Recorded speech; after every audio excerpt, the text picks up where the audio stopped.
Hello everyone. आज के इस वीडियो में हम लोग ज्योमेट्री के क्वेश्चंस को कंटिन्यू करेंगे। प्रीवियस वीडियो में हम लोगों ने क्वेश्चन नंबर 13 तक किया था। चलिए इस वीडियो को शुरू करते हैं क्वेश्चन नंबर 14 से। The number of diagonals in a hexagon is, option है हम लोगों का 6, 9, 12 और 15। तो क्वेश्चन में हम लोगों से हेक्सागोन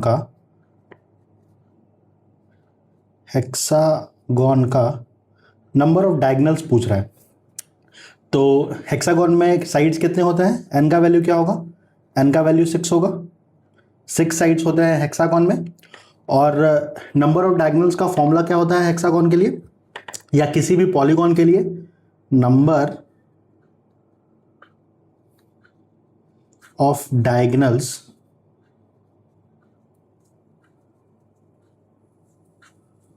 का फॉर्मूला होता है n इंटू एन माइनस 3/2। किसी भी पॉलीगॉन का अगर डायगोनल्स निकालना होगा तो हम लोग इस फॉर्मूला का यूज़ करते हैं। और इस क्वेश्चन में n का वैल्यू क्या होगा? 6 होगा, क्योंकि हम लोगों से हेक्सागोन का पूछ रहा है तो वैल्यू पुट कर देते हैं।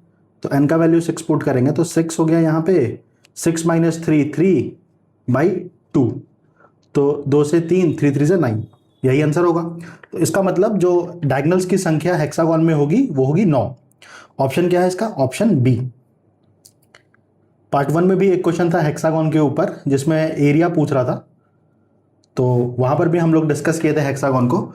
एक्चुअली हेक्सागोन या किसी भी पॉलीगॉन से जो रिलेटेड क्वेश्चन पूछता है उसमें 5 प्रॉपर्टीज हम लोगों को ध्यान में रखना चाहिए। पॉलीगॉन का 5 प्रॉपर्टी होता है। सबसे पहला प्रॉपर्टी क्या है कि sum of interior angles, sum of interior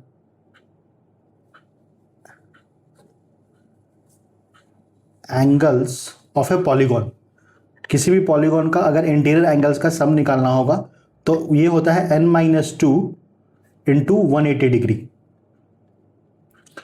तो ईच इंटीरियर एंगल अगर पूछे, सेकंड प्रॉपर्टी होगा ईच इंटीरियर एंगल अगर कैलकुलेट करने के लिए बोले, ईच इंटीरियर एंगल, तो ये हो जाएगा टोटल सम बाई n, जितना साइड है पॉलीगॉन का, तो n-2 into 180 degree by n। जैसे एग्जाम्पल के तौर पर अगर हेक्सागोन का सम ऑफ इंटीरियर एंगल्स पूछता तो n का वैल्यू 6 होता, तो 6 माइनस 2 4 इंटू 180 डिग्री कितना हो जाता? 720 डिग्री। तो सारे इंटीरियर एंगल्स का सम किसी भी हेक्सागोन का 720 डिग्री होगा। तीसरा पॉइंट होगा सम ऑफ एक्सटीरियर एंगल्स भी देख लेते हैं। Sum of exterior angles, sum of exterior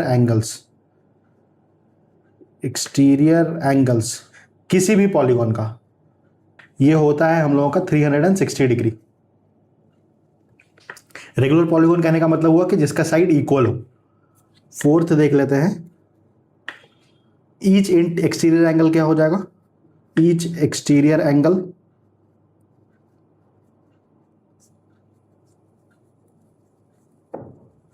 of a polygon, total sum अगर 360 डिग्री है तो वही सेम चीज 360 डिग्री बाई n। और लास्ट जो कि हम लोग इस क्वेश्चन में डिस्कस किए हैं, नंबर ऑफ डायगोनल्स, किसी भी पॉलीगॉन का अगर कैलकुलेट करना होगा, नंबर ऑफ डायगोनल्स ये होता है n इंटू n-3/2। तो ये 5 प्रॉपर्टीज पे पॉलीगॉन का क्वेश्चन हमेशा पूछता है एसएससी में, तो इसको ध्यान में रखना जरूरी है।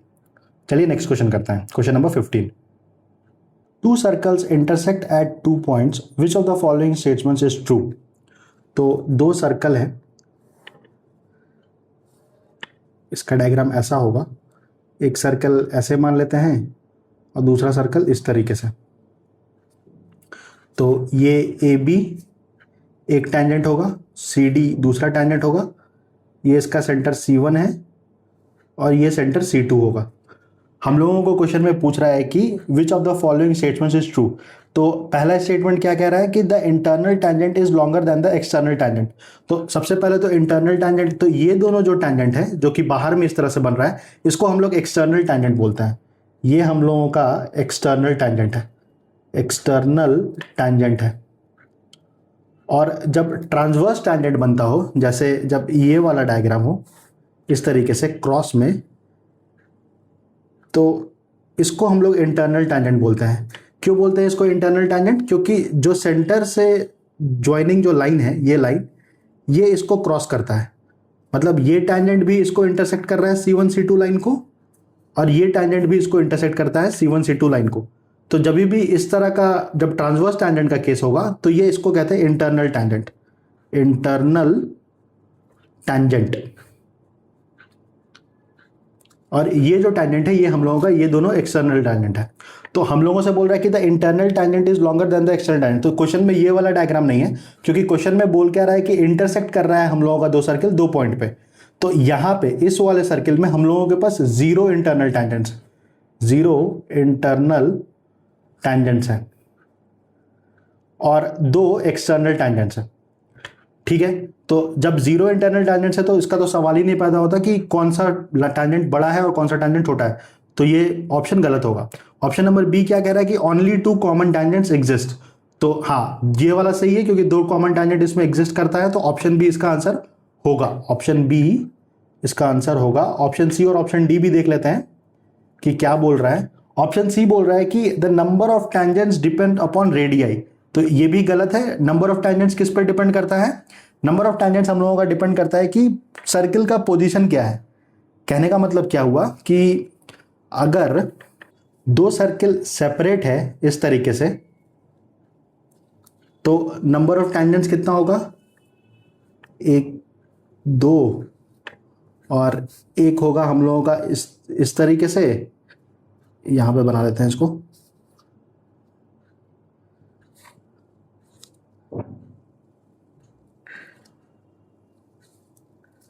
तो अगर सर्कल्स सेपरेट है तो नंबर ऑफ टैंजेंट्स कितना होगा? नंबर ऑफ कॉमन टैंजेंट्स कितना होगा? 4। अगर सर्किल टच कर रहा है एक्सटर्नली, टच कर रहा है एक्सटर्नली, तो नंबर ऑफ कॉमन टैंजेंट्स कितना होगा? 3। इसका डायग्राम कैसा बनेगा हम लोगों का? एक ये सर्किल है, एक्सटर्नली टच कर रहा है इस तरीके से, तो एक तो ये हो जाएगा टैंजेंट, एक दूसरा टैंजेंट ये हो जाएगा, और तीसरा टैंजेंट ये हो जाएगा इस तरीके से। उसी तरीके से अगर इंटरसेक्ट करेगा तो नंबर ऑफ टैंजेंट्स कितना है? 2। अगर इंटरसेक्ट, जो अभी हम लोग देखे इस क्वेश्चन में, इंटरसेक्ट करेगा तो number of tangents, common tangents हो जाएगा 2। और अगर टचिंग इंटरनली रहता है, मतलब इस तरह का डायग्राम बनेगा, जो कि लास्ट पेपर में हम लोग देखे थे कि पूछा था कि कितना नंबर ऑफ कॉमन टैंजेंट्स है इस केस में। तो यहां पे होगा नंबर ऑफ कॉमन टैंजेंट्स 1। इस वाले केस में नंबर ऑफ कॉमन टैंजेंट्स होगा 1। और जब सर्किल कॉन्सेंट्रिक है, जब सर्किल कॉन्सेंट्रिक है मतलब एक ही सेंटर होगा इस तरीके से, तो यहां पे होगा 0। तो यही 4 केसेस बनता है। और ये केसेस कैसे बनता है कि नंबर ऑफ कॉमन टैंजेंट्स का किस पे डिपेंड कर रहा है? कि पोजीशन ऑफ सर्किल का। अगर सर्किल दोनों सेपरेट है तो 4 बनेगा, अगर टच कर रहा है एक्सटर्नली तो 3 बनेगा, इंटरसेक्ट कर रहा है, जैसे यहां पे इंटरसेक्ट कर रहा है तो 1 और 2 बना। और उसी तरीके से हम लोगों का जब इंटरनली टच कर रहा है, टचिंग इंटरनली, तब 1 बनेगा। और जब सर्किल कॉन्सेंट्रिक है, दोनों का सेंटर सेम है, तो 0 कॉमन टैंजेंट होगा। तो इस वाले केस में ये वाला ऑप्शन भी गलत है। The number of tangents depend upon radii, नहीं, the number of tangents depend upon position of circle, position of circle. थोड़ा खिचड़ी बन गया इस वाले पेज पे, मैनेज कर लेना। तो पोजीशन ऑफ सर्किल। और लास्ट ऑप्शन क्या है कि दे मस्ट बी कॉन्सेंट्रिक। तो जब कॉन्सेंट्रिक रहता है तो 0 टैंजेंट, 0 कॉमन टैंजेंट होता है। तो ये ऑप्शन भी गलत है। तो इसमें ऑप्शन कौन सा सही है? ऑप्शन नंबर बी, कि ओनली 2 कॉमन टैंजेंट्स एग्जिस्ट। मतलब 2 circles intersect at 2 points. 2 circle जब इंटरसेक्ट करेगा 2 पॉइंट पे, तो which of the following statement true? तो इस वाले केस में कौन सा स्टेटमेंट ट्रू होगा कि हम लोगों का जो कॉमन टैंजेंट होगा वो 2 होगा। Only 2 common tangents exist, option B. तो क्वेश्चन नंबर 15 का आंसर है option B.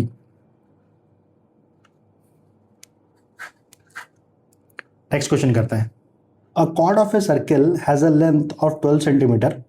The angle subtended by the chord at a point on the circumference is 30 degree. तो एक सर्किल है हम लोगों के पास, और एक कॉर्ड का लेंथ दिया हुआ है हम लोगों को, मान लेते हैं ये ए बी कॉर्ड है 12 सेंटीमीटर, और ये कॉर्ड सरकमफ्रेंस पे 30 डिग्री का एंगल बना रहा है। ये कॉर्ड सरकमफ्रेंस पे 30 डिग्री का एंगल बना रहा है। ये दिया हुआ है हम लोगों को क्वेश्चन में, what is the distance from the centre of the circle to the chord. तो ये अगर सेंटर है सर्किल का और इसका डिस्टेंस पूछ रहा है कॉर्ड से, जब भी ऐसा होगा तो पूछता है, इसका मतलब ये है कि परपेंडिकुलर डिस्टेंस पूछ रहा है हम लोगों से, ये वाला। तो इसको एज्यूम कर लेते हैं कि ये x है। तो ये जो डिस्टेंस, ये अगर ये O है तो ये OA का जो वैल्यू होगा ये R होगा, और OB भी हम लोगों का जो होगा ये भी R होगा। तो इस क्वेश्चन को सॉल्व करने के लिए हम लोगों को 3 फॉर्मूला चाहिए। सबसे पहला चीज क्या है कि जो रेडियस जो होता है और length of the chord, length of the chord, length of the chord का जो रिलेशनशिप है वो होता है 2r साइन थीटा बाई 2। मतलब जो 12 का जो वैल्यू है और ये इसके वाले चीज में where r is equal to radius और थीटा जो है वो क्या है, सेंट्रल एंगल। मतलब ये जो कॉर्ड ए बी है, जिस कॉर्ड का लेंथ हम लोग निकाल रहे हैं, वो सेंट्रल पे कितना एंगल बना रहा है, सेंटर पे ए ओ बी का value, theta is equal to central angle. तो ये फॉर्मूला है। तो हम लोगों को सबसे पहला जो इक्वेशन बनेगा वो होगा 12 is equal to 2r sine theta by 2।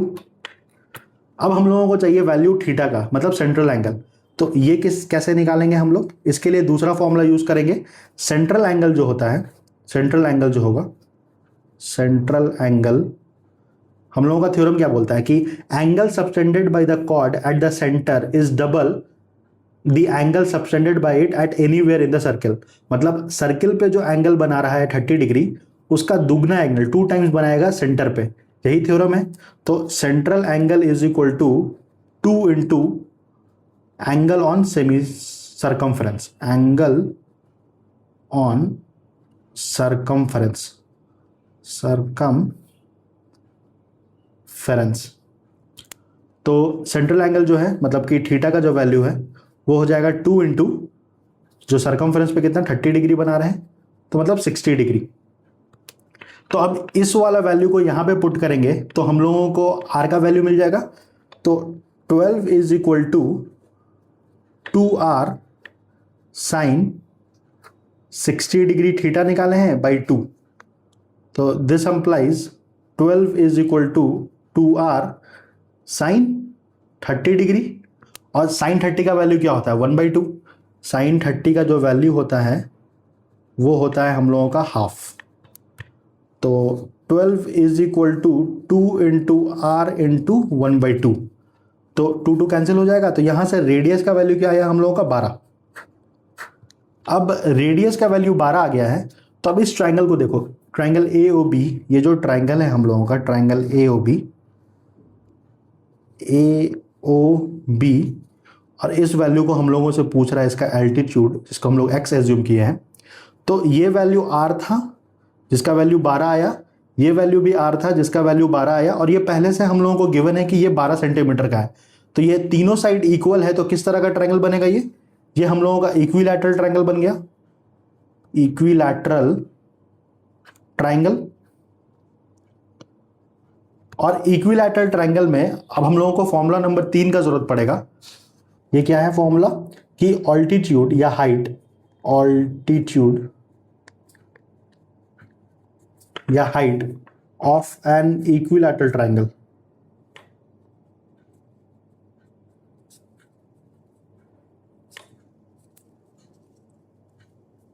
वो क्या होता है, वो होता है हम लोगों का जो √3/2 इंटू साइड, √3/2 इंटू साइड। और यहां पे साइड कितना है, साइड है हम लोग का 12। तो ये हो जाएगा √3/2 into 12 is equal to 2 into 6, तो 6√3 सेंटीमीटर। यही आंसर होगा। ऑप्शन चेक कर लेते हैं। इसका ऑप्शन है option number A, option A. तो क्वेश्चन नंबर 16 में हम लोग कुछ नहीं किए, हम लोगों को कॉर्ड का लेंथ दिया हुआ था ए बी, तो इस कॉर्ड का लेंथ से और हम लोगों को एक एंगल दिया हुआ था जो कि सर्कमफ्रेंस पे 30 डिग्री बना रहा था, तो इस दोनों के हेल्प से हम लोग सेंट्रल एंगल निकाल दिए। पहले 30 डिग्री का वैल्यू को डबल कर दिए, मतलब कि जो एंगल सेंटर पे होगा वो 60 डिग्री होगा, और फिर उसको इस फॉर्मूला में पुट करके कि लेंथ ऑफ द कॉर्ड जो है वो 2r sin θ/2, जहां पे थीटा का जो वैल्यू है वो सेंट्रल एंगल है। रेडियस निकालिए, रेडियस निकाल लिए हम लोग 12 सेंटीमीटर। जब रेडियस हम लोगों को पता चल गया 12, और देखें कि OA का वैल्यू, OB का वैल्यू और AB का वैल्यू, तीनों का वैल्यू 12 12 12 आया है, इसका मतलब ये ट्रायंगल हम लोगों का इक्विलैटरल ट्रायंगल है। और फिर इक्विलैटरल ट्रायंगल का हम लोगों को पता है कि ऑल्टीट्यूड जो होता है वो होता है √3/2 इंटू साइड, और साइड हम लोग 12 निकाले थे, तो बस वैल्यू पुट कर दिए यहाँ पे और 6√3 सेंटीमीटर आंसर आ गया। तो क्वेश्चन नंबर 16 का आंसर है option A, 6√3 centimetre. Next question करते हैं। In a triangle ABC, medians AD and B intersect at G. If the length of median AD is 12 centimeter, what is the length of the segment AG? तो एक triangle है हम लोगों के पास ABC,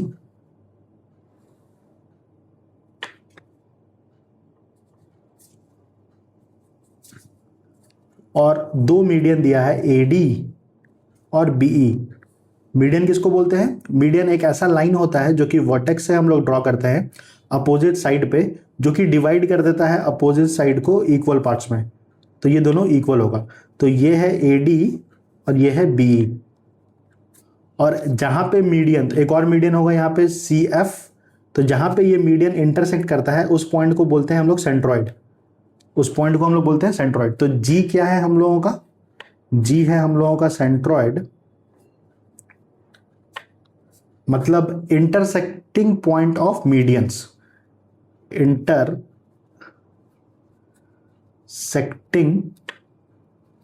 points of medians. ठीक है। अब हम लोगों को क्वेश्चन में ये दिया हुआ है कि if the length of the median AD is equal to 12 centimetre, मतलब AD का वैल्यू 12 सेंटीमीटर दिया हुआ है, what is the length of the segment AG? तो AG का लेंथ पूछ रहा है हम लोगों से। तो यहां पे एक प्रॉपर्टी हम लोग यूज करेंगे कि सेंट्रॉइड डिवाइड करता है किसी भी मीडियन को in the ratio 2:1 from the vertex. Centroid divides every median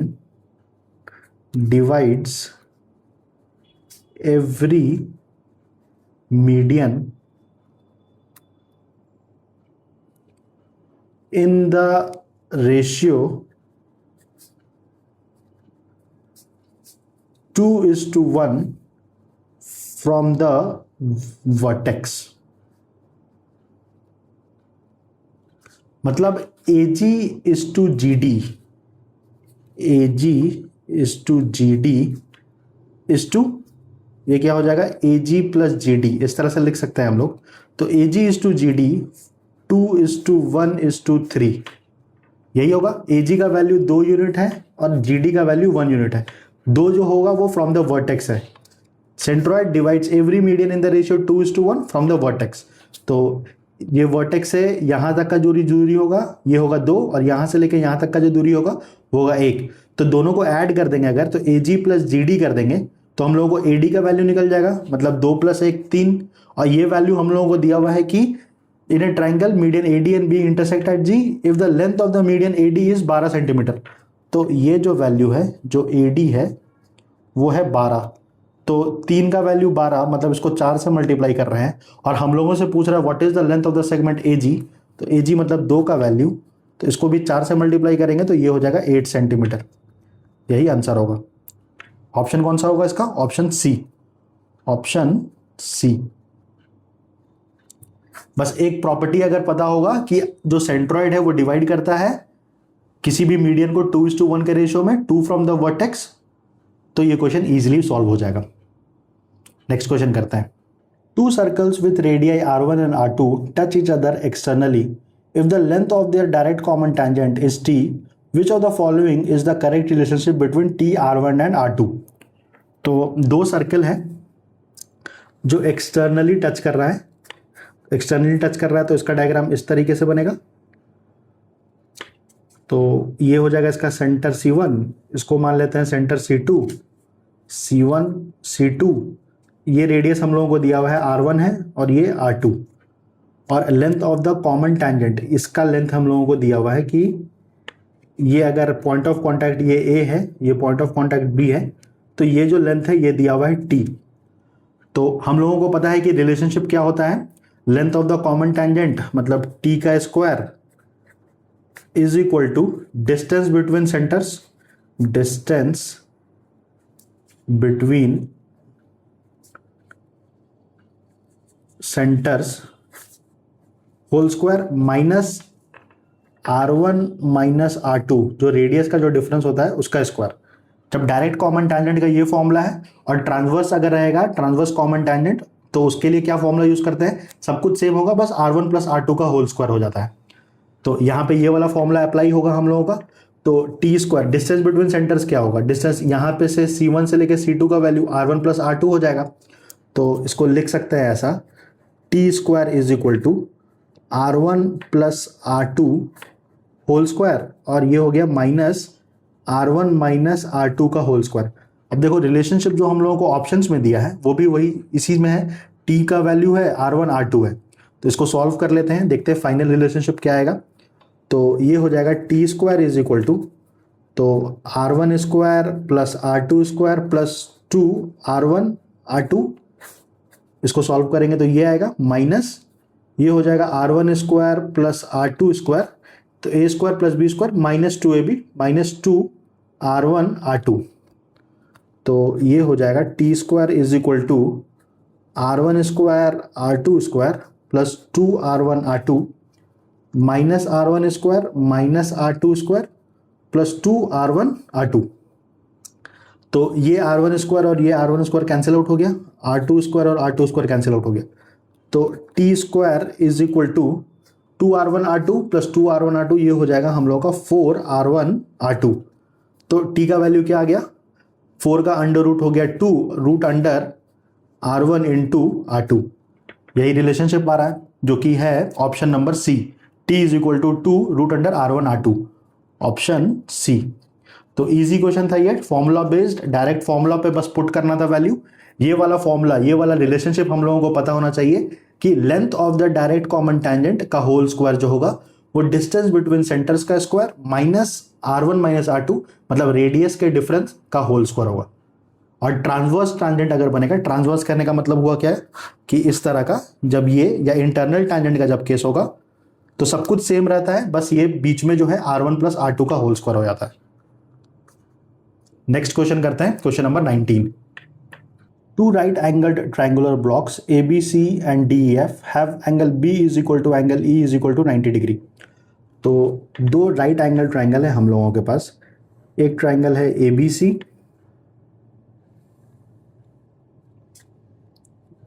ABC और दूसरा ट्राइंगल है DEF, DEF। और एंगल बी और एंगल ई दोनों 90 डिग्री है, एंगल बी भी 90 डिग्री है और एंगल ई भी 90 डिग्री है। आगे क्वेश्चन में बोल रहा है if the lengths of the hypotenuse AC and DF are equal. तो इस ट्राइंगल का जो हाइपोटेनस है AC और इस ट्राइंगल का जो हाइपोटेनस है DF वो आपस में इक्वल है।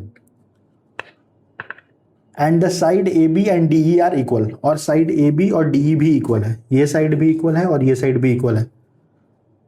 Are the triangles congruent. तो क्या ट्राइंगल ABC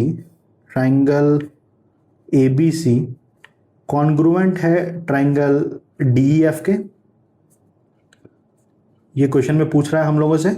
और if so by what rule, अगर ये कॉन्ग्रुएंट है तो रूल बताने के लिए बोल रहा है कि किस रूल से कॉन्ग्रुएंट है। तो इस तरह का क्वेश्चन हम लोग प्रीवियस वीडियो में भी देखे थे, उसमें हम लोग डिस्कस किए थे अच्छे से। तो सबसे पहले तो अगर जानना होगा हम लोगों को कि कितने रूल्स होते हैं, तो 5 रूल्स होते हैं कॉन्ग्रुएंसी के। कौन कौन सा? पहला साइड साइड साइड, दूसरा साइड एंगल साइड, तीसरा एंगल साइड एंगल, चौथा एंगल एंगल साइड, और पांचवा राइट हाइपोटेनस साइड। तो ये जो फिफ्थ है राइट हाइपोटेनस साइड, इसमें क्या होता है कि एक राइट एंगल होता है जो आपस में दोनों का इक्वल होगा, इसमें भी 90 डिग्री इसमें भी 90 डिग्री। हाइपोटेनस इक्वल होगा जो कि दिया हुआ है हम लोगों को AC और DF बराबर है, और एक साइड इक्वल होगा, मतलब यहाँ पे है AB और DE। तो इस वाले रूल से, मतलब RHS रूल से ये दोनों ट्रायंगल कॉन्ग्रुएंट होगा। तो इस क्वेश्चन का आंसर होगा हम लोगों का ऑप्शन सी, कि हाँ ये दोनों ट्रायंगल कॉन्ग्रुएंट है, yes by RHS rule, option C. अगला क्वेश्चन देखते हैं, question number 20। In a circle 2 chords are 7 centimetre and 9 centimetre long. तो कोई सर्किल है हम लोगों के पास, इन अ सर्किल 2 कॉर्ड है, तो हम लोगों को बोल नहीं रहा है कि कॉर्ड किधर बनाना है, किधर ड्रॉ करना है, तो हम लोग अपने मन से बना सकते हैं। तो एक कॉर्ड इसको ले लेते हैं और एक दूसरा कॉर्ड ये ले लेते हैं, तो ये हो गया AB और दूसरा कॉर्ड हो गया CD। तो in a circle 2 chords are 7 centimetre and 9 centimetre. तो ये डायग्राम देखने से भी लग रहा है कि ये 7 सेंटीमीटर होगा, ये छोटा वाला कॉर्ड, और ये 9 सेंटीमीटर होगा। ऐसे एक रूल भी होता है, क्या रूल है हम लोगों का, कि जो लॉन्गेस्ट कॉर्ड होता है किसी सर्किल का, लॉन्गेस्ट कॉर्ड होता है किसी सर्किल का, वो क्या होता है, वो डायमीटर होता है जो कि सेंटर से पास करेगा, जो कि सेंटर से पास करेगा। तो इसका मतलब ये हुआ कि कॉर्ड के सेंटर के जितना नजदीक जाते रहेंगे हम लोग, तो उतना बड़ा हम लोगों का कॉर्ड का लेंथ होगा, और सेंटर से जितना दूर जाएंगे हम लोग, कॉर्ड का लेंथ उतना घटते चला जाएगा। तो ये दूर है सेंटर से तो इसका 7 सेंटीमीटर, और ये नजदीक है सेंटर से तो इसका 9 सेंटीमीटर। तो इस तरह से भी हम लोग सोच सकते हैं। अब आगे क्या बोल रहा है क्वेश्चन में कि if the 9 centimetre chord is 4 centimetre away from the centre. तो अगर 4 सेंटीमीटर अवे, तो फिर से ये परपेंडिकुलर डिस्टेंस दिया हुआ है हम लोगों का, ये वाला जो डिस्टेंस है, ये O सेंटर है, तो ये 4 सेंटीमीटर है। तो if the 9 centimetre chord is 4 centimetre away from the centre, what can be said about the distance of the 7 centimetre chord. तो ये जो 7 सेंटीमीटर वाला कॉर्ड है, तो मान लेते हैं ये जो डिस्टेंस है ये हम लोगों का x है, x सेंटीमीटर। तो ये 7 सेंटीमीटर वाला कॉर्ड का डिस्टेंस क्या होगा, x प्लस 4 सेंटीमीटर। और हम लोगों से पूछ क्या रहा है कि what can be said about the distance of the 7 centimetre chord from the centre. तो it is less than 4 centimetre, जो कि गलत है, क्योंकि है क्या, ग्रेटर देन 4 सेंटीमीटर। x कोई पॉजिटिव वैल्यू है, जिसको ऐड करेंगे तो 4 से बड़ा वैल्यू आएगा। It is equal to 4 centimetre, x का वैल्यू 0 तो है नहीं, क्योंकि अगर सेम रहता तभी ये दोनों 0 रहता। सेम रहता मतलब कि ये जरूर दूर है सेंटर से, तब ना इसका ये length of the chord 9 centimetre है और ये 7 सेंटीमीटर है, दोनों कॉर्ड का लेंथ में डिफरेंस है। It is greater than 4 centimetre, option C x। हाँ, ये वाला जो ऑप्शन होगा ये होगा इसका आंसर, ऑप्शन सी। देखने से भी पता चल रहा है कि ये 4 सेंटीमीटर है और ये x सेंटीमीटर है, तो ये x प्लस 4 सेंटीमीटर होगा। और ऑप्शन डी है क्या, it can not be determined, तो नहीं डिटरमाइन कर सकते हैं हम लोग, कॉन्फिडेंटली बोल सकते हैं कि ये जो डिस्टेंस होगा ये 4 सेंटीमीटर से बड़ा होगा। तो ऑप्शन सी होगा इसका आंसर क्वेश्चन नंबर 20 का।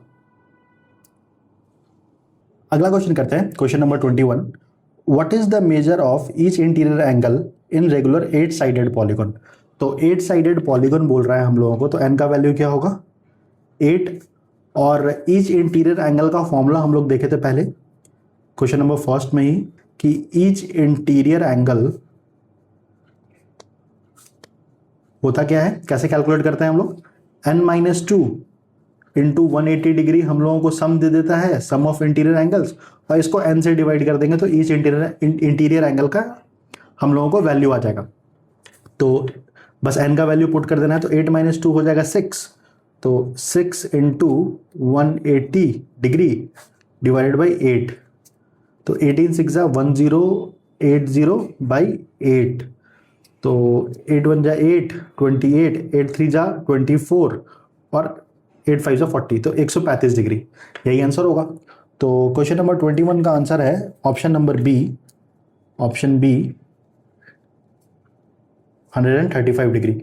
डायरेक्ट फॉर्मूला बेस्ड क्वेश्चन था, बस पता होना चाहिए कि each interior angle of a polygon of a regular polygon होता है n-2 into 180 degree by n। Next question करते हैं।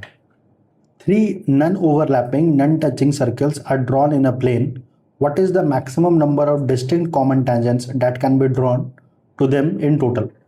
तो 3 सेपरेट सर्किल है, नन ओवरलैपिंग और नन टचिंग, मतलब ओवरलैप नहीं कर रहा है एक दूसरे के ऊपर। तो इस तरह से डायग्राम बनेगा हम लोग का, सर्किल 1, सर्किल 2 और सर्किल 3। और हम लोगों से पूछ रहा है कि maximum number of distinct common tangents, maximum number of distinct common tangents, distinct common tangents. तो जब दो सर्किल ऐसा रहता है सेपरेट, तो हम लोग देखे हैं कि बहुत बार कि एक ऐसे एक इस तरह से, तो एक दो ऐसे टेंजेंट बन जाता है और 2 टेंजेंट ऐसे बन जाता है, तो 4 आता है वैल्यू जब सर्किल का वैल्यू 2 हो, जब 2 सेपरेट सर्किल्स हो, 2 सेपरेट सर्किल्स हो। लेकिन जब 3 होगा तो फिर क्या करेंगे, तो इसके लिए भी एक डायरेक्ट फॉर्मूला है कि अगर n नंबर ऑफ सर्किल्स है और हम लोगों को मैक्सिमम निकालना है कि कितना डिस्टिंक्ट कॉमन टेंजेंट्स होगा, तो उसका वैल्यू होता है हम लोगों का 2n into n-1 into n-1।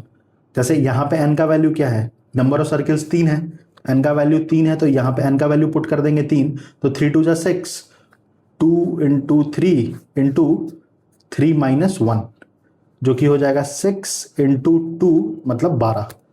तो maximum number of distinct common tangent जो होगा वो होगा 12।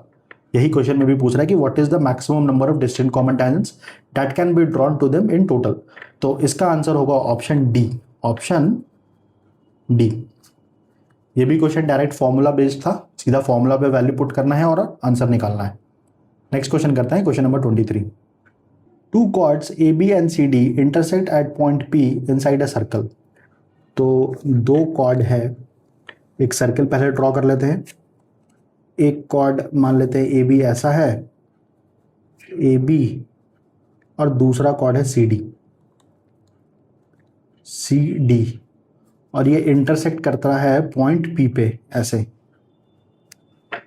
तो if A P is equal to 6 centimetre, तो ए पी का जो वैल्यू है ये 6 सेंटीमीटर है, ये वैल्यू 6 है। P B is equal to 8 centimetre, P B का जो वैल्यू है ये 8 सेंटीमीटर है। And C P is equal to 4 centimetre, C P का जो वैल्यू है 4 सेंटीमीटर है।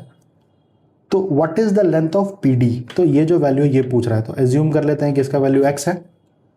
तो इस तरह के क्वेश्चन को सॉल्व करने के लिए जब भी 2 कॉर्ड बनाए और इंटरसेक्ट कर रहा है सर्किल के अंदर पॉइंट पी पे, तो इसका फॉर्मूला क्या होता है, ये जो रिलेशनशिप है ए पी इंटू यहां से लेके यहां तक का value A P into P B is equal to C P into P D होता है। इजी सा फॉर्मूला है, याद करने में इजी रहता है। मतलब जिस पॉइंट पे इंटरसेक्ट कर रहा है उस पे डिवाइड करना है, A P into P B C P into P D. तो ए पी का वैल्यू क्या है 6 इंटू पी बी का वैल्यू क्या है 8, सी पी का वैल्यू क्या है 4 इंटू पी डी। तो पी डी क्या हो जाएगा यहाँ से, ये 4 से जाएगा 2 टाइम्स, 6 2 12 सेंटीमीटर। यही आंसर होगा। यही पूछ रहा है हम लोगों से, what is the length of P D, option number B, option B. A circle is circumscribed about a triangle if one of the angles of the triangle is 120 degree and the radius of the circumscribed circle is r, what is the length of the side opposite the 120 degree angle। तो एक circle है जो कि triangle के बाहर है, circumscribed circle कहने का मतलब ये होता है। तो ये सर्किल ऐसे ड्रॉ कर लेते हैं और ये ट्राइंगल होगा, इसका सर्किल बाहर से है इस ट्राइंगल में। तो ये ए है, ये बी है और ये सी है। तो ये सर्किल का जो है ये हम लोगों का सेंटर होगा, इसको ओ बोलते हैं। और एक एंगल जो है वो 120 डिग्री दिया हुआ है, 120 डिग्री। और हम लोगों से बोल रहा है कि जो लेंथ है अपोजिट द एंगल 120 डिग्री, मतलब ये बी सी, और एंगल ए के अपोजिट जो साइड होता है उसको क्या हम लोग रिप्रेजेंट करते हैं, ये ए होता है। तो हम लोगों से ए का वैल्यू पूछ रहा है कि ए का वैल्यू बताओ, और ओ बी का वैल्यू दिया हुआ है, ये जो रेडियस है सरकम रेडियस, इसको आर, स्मॉल आर दिया हुआ है। तो जब भी सर्कल इस तरीके से ट्राइंगल के वर्टेक्स को टच करते हुए जाएगा तो उसको हम लोग बोलते हैं circumscribed circle. Circum CRIBED circle. इसका कुछ प्रॉपर्टीज होता है, उसको देख लेते हैं पहले। तो ओ जो है ये सेंटर होता है सर्कल का, इसको बोलते हैं हम लोग circumcentre. Circumcentre. O A और ओ बी और ओ सी, ये जो है ओ ए ओ बी और ओ सी, ये हो गया हम लोगों का सर्कम रेडियस। ओ ए ओ बी और ओ सी, ये हो गया हम लोगों का सर्कम रेडियस। प्रॉपर्टी नंबर तीसरा क्या होगा कि जो सर्कम सेंटर जो होता है ये इंटरसेक्शन होता है परपेंडिकुलर बाइसेक्टर का। कैसे हम लोग सेंट्रॉइड देखे थे कि सेंट्रॉइड जो होता है, जो वैल्यू था जी, वो इंटरसेक्शन था किसका, मीडियन का। उसी तरीके से जो सर्कम सेंटर जो है, सर्कम सेंटर जो है, सर्कम सेंटर जो है ये इंटरसेक्शन है, intersection of perpendicular bisectors. Direct question पूछता है एसएससी में इन सारे टॉपिक्स पे, परपेंडिकुलर बाइसेक्टर्स, ठीक है, बाइसेक्टर्स। और हम लोगों के पास एक और चीज होता है इसमें जानने के लिए, ये साइड और सर्कम रेडियस के बीच का रिलेशनशिप होता है, और ये बहुत इंपॉर्टेंट है। इसको उसी से हम लोग इस क्वेश्चन को सॉल्व करेंगे, उसी कंसेप्ट से। ये मेरा ट्राइंगल हो गया ABC, और ये सेंटर है इस तरह से, ये मेरा सर्कम रेडियस इस तरह से होगा, इसको R बोल दो, ये भी R है, ये भी R है, और ये मेरा सर्कम सेंटर है। तो ये एंगल के अपोजिट जो साइड है ये A होगा, इस एंगल B के अपोजिट जो साइड है ये B होगा, और इस एंगल C के जो अपोजिट साइड है ये C होगा। ये एक ही जगह पे है, ये C होगा। तो A इज इक्वल टू होता है 2R sign A, sign A। उसी तरीके से B का जो वैल्यू होगा 2R साइन B, और C का जो वैल्यू होगा वो होगा 2R साइन C। ये इंपॉर्टेंट हम लोगों का रिलेशनशिप है। Side of the triangle, length of the side of the triangle ABC, circum radius of the circle R, और जो एंगल है ABC उसके बीच में। अब जैसे मान हम लोगों का ट्राइंगल अगर इक्विलैटरल ट्राइंगल है, इक्विलैटरल EQUILATERAL, इक्विलैटरल ट्राइंगल है। तो अगर इक्विलैटरल ट्राइंगल है तो A is equal to B is equal to C हो जाएगा, इसको X बोल देते हैं। और angle A is equal to angle B is equal to angle C हो जाएगा, इसको 60 डिग्री। इक्विलैटरल ट्राइंगल का ये प्रॉपर्टीज है हम लोगों का। तो X का जो वैल्यू है, जो X है ABC किसी में भी लेते हैं, तो ये क्या होगा, X is equal to 2R sine 60 degree. तो दिस एम्प्लाइज साइन 60 का वैल्यू होता है √3/2। X is equal to 2 into R into √3/2। 2 cancel हो जाएगा, तो R का वैल्यू क्या आ गया हम लोगों का, R is equal to x/√3, x/√3। तो मतलब जो इक्विलैटरल ट्राइंगल होगा उसका सर्कम रेडियस जो होगा वो side of the equilateral triangle √3 होगा। ये फॉर्मूला आया इक्विलैटरल ट्राइंगल के केस में। अगर राइट एंगल ट्राइंगल है, राइट एंगल्ड ट्राइंगल है,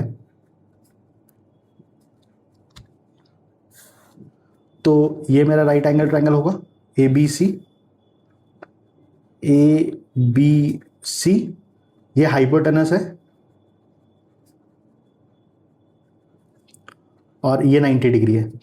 तो हाइपोटेनस इज इक्वल टू, हम लोग क्या लिख सकते हैं कि hypotenuse is equal to 2R sine 90, और साइन 90 का वैल्यू क्या होता है 1। तो सरकम रेडियस राइट एंगल ट्रायंगल के केस में क्या होगा हम लोगों का हाइपोटेनस बाई 2, हाइपोटेनस बाई 2। तो इक्विलैटरल ट्रायंगल के केस में क्या था, इक्विलैटरल ट्रायंगल के केस में था हम लोगों का x बाई रूट 3। एक्स क्या है side of the equilateral triangle, x क्या है हम लोगों का side of the equilateral triangle, side of the equilateral triangle. और यहां पे हाइपोटेनस बाई 2 है जो कि राइट एंगल ट्रायंगल के केस में होता है। तो ये कुछ इंपॉर्टेंट प्रॉपर्टीज है सर्कमस्क्राइब्ड सर्किल का, सर्कम सेंटर, सर्कम रेडियस और जो हम लोगों का साइड है उसके बीच का जो रिलेशनशिप है। अब हम लोगों को क्वेश्चन में क्या दिया हुआ है, हम लोगों को क्वेश्चन दिया हुआ है कि ये ट्रायंगल है इस तरीके से, ये 120 डिग्री है, इसको बोल देते हैं ए, ये ABC और इसका वैल्यू हम लोगों को आर दिया है, सर्कम रेडियस का वैल्यू। तो हम लोग क्या लिख सकते हैं कि ए का जो वैल्यू होगा 2 इंटू आर साइन 120 डिग्री, यही होगा। और साइन 120 डिग्री का वैल्यू क्या होता है, इसका वैल्यू निकालने के लिए ये फॉर्मूला याद रखना जरूरी है कि साइन 180 माइनस थीटा जो होता है वो साइन थीटा होगा। ये क्वाड्रेंट होगा, ये मेरा फर्स्ट क्वाड्रेंट है, ये सेकंड क्वाड्रेंट है, ये थर्ड क्वाड्रेंट है और ये फोर्थ क्वाड्रेंट है। पहला क्वाड्रेंट में 0 से लेकर 90 डिग्री तक, सेकंड क्वाड्रेंट में 90 डिग्री से 180 डिग्री तक। और ये हम लोग एक साइन 120 डिग्री जो है ये कौन से क्वाड्रेंट में वैल्यू लाई करेगा, सेकंड क्वाड्रेंट में। तो यहाँ पे हम लोग इस फॉर्मूला का यूज करेंगे साइन 180 माइनस थीटा, और सेकंड क्वाड्रेंट में साइन पॉजिटिव होता है। जब हम लोग ट्रिग्नोमेट्री करेंगे, नेक्स्ट हम लोगों का ट्रिग्नोमेट्री ही टॉपिक है, तो हम लोग उस चीज़ को और डिटेल में डिस्कस करेंगे। तो सेकंड क्वाड्रेंट में साइन थीटा पॉजिटिव होता है, तो ये जो साइन 180 माइनस थीटा है ये साइन थीटा हो जाएगा। तो साइन 120 डिग्री, साइन 120 डिग्री जो होगा इसको लिख सकते हैं साइन 180 माइनस 60 डिग्री, जो कि इस फॉर्मूला से sine 180 minus theta is equal to sine theta से ये साइन 60 डिग्री हो जाएगा। और साइन 60 होता क्या है √3/2। तो ये जो वैल्यू होगा ये हो जाएगा a is equal to 2r into √3/2। तो a is equal to r√3। और हम लोगों से बोल क्या रहा है निकालने के लिए कि what is the length of the side opposite to the 120 degree angle. तो 120 डिग्री एंगल के अपोजिट जो साइड है वो a है, और a का वैल्यू हम लोग निकाले r√3। यही आंसर होगा ऑप्शन ए। तो क्वेश्चन में कुछ करना नहीं था, क्वेश्चन में बस खाली ये वाला फॉर्मूला याद रखना था कि जो 120 डिग्री है उसके अपोजिट का जो साइड का जो लेंथ होगा ए, वो 2r, r क्या है मेरा सर्कम रेडियस, जो भी क्वेश्चन में दिया हुआ है कि and the radius of the circumscribed circle, और radius of the circumscribed circle को क्या बोलते हैं हम लोग सर्कम रेडियस। तो इसका वैल्यू स्मॉल r दिया हुआ था, ये सेंटर है O।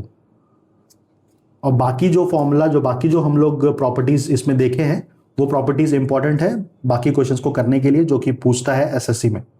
नेक्स्ट क्वेश्चन करते हैं, question number 25। 2 circles of radii 9 centimetre and 5 centimetre.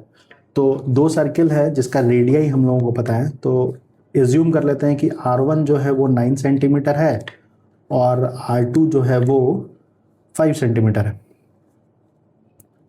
तो 2 circles of radii 9 centimeter and 5 centimeter have their centers 17 centimeter apart। तो distance between centers भी दिया है, distance between centers है 17 centimeter।